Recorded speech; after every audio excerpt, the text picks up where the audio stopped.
Hey, it's Papa Jack out here on my back patio. We're cooking prime rib, and I'm going to show you 3 factors that's going to make it awesome.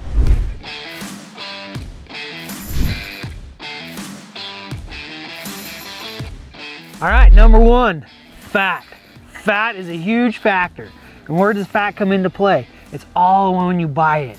You can buy prime, you can buy choice, and you can buy select. I highly recommend at least choice.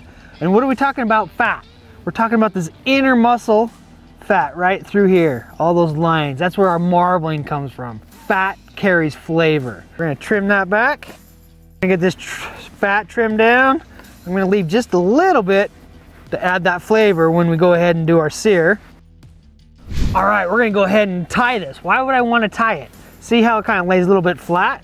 We'll notice when we tie it, we're gonna get that just a nice tight package, and that's gonna go ahead and cook more even. We're gonna go ahead and put the peanut oil on this, and then we're gonna get some salt. Make sure you use the kosher salt. I go ahead and salt it fairly liberally, and highly recommend you don't use like a table salt.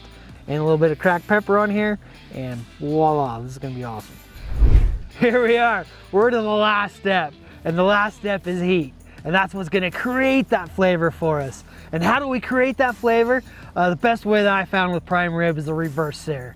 I'm gonna go ahead and smoke it. I'm gonna start at 225, and it's just gonna start bringing that meat up slowly. We're not putting that harsh heat that we can get from searing it first.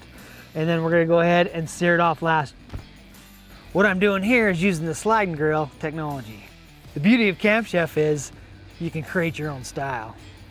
You can use the sear box, Sidekick, or simply cast iron. This is one of my favorite ways. I'm sure you're gonna love it too.